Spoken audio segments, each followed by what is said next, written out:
క్రైస్తవులు మానుకోవాల్సిన విషయాలు, మానుకునే విషయాలు. లేవ్యకాండము 19:25-37 వరకు. నేను మీ దేవుడైన యెహోవాను.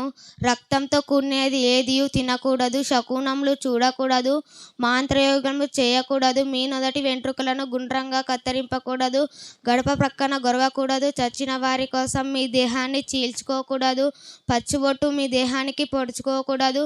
నేను మీ దేవుడైన యెహోవాను. మీ దేశంలో వ్యభిచారులు, దూషరులు ప్రజలతోనూ ఉన్నట్టు నీ కుమార్తెను వేషధారిగా అవుటకై ఆమెను వేశ్యగా చేయకూడదు. నేను నియమించిన విశ్రాంతి దినమున మీరు ఆచరింపవలెనని, పరిశుద్ధాత్మ స్థలమున మన్నింపవలెనని నేను మీ దేవుడైన యెహోవాను.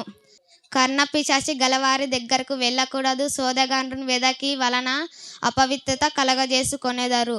నేను మీ దేవుడైన యెహోవాను. తల నెరిసిన వాని యొద్దకు వెళ్ళి ముసకు కని ముఖమును సంతోషపరచి దేవునికి భయపడవలెనని నేను మీ దేవుడైన యెహోవాను. మీ మధ్య నివసించు పరదేశిని మీలో పుట్టిన వారి వలె ఎంచవలెనని నిన్ను వలె నీ పొరుగు వారిని ప్రేమించుము. ఐగుప్తు దేశంలో నుండి రప్పించిన మీ దేవుడైన యెహోవాను. తీర్పు దినమునందు కొలతలోనినే గాని, తునికెడలోనినే గాని, పరిమాణంలో గాని మీరు అన్యాయము చేయకూడదు. న్యాయమైన త్రాసులు, న్యాయమైన గుండ్లు న్యాయమైనప్పటికీ మీరు అన్యాయము చేయకుండగా ఐగుప్తు దేశంలో నుండి రప్పించిన మీ దేవుడైన యెహోవాను. కాగా మీరు నా కట్టడలన్నిటినీ, నా విధులన్నిటినీ అనుసరించి నడుచుకొనవలెనని నేను మీ దేవుడైన యెహోవాను.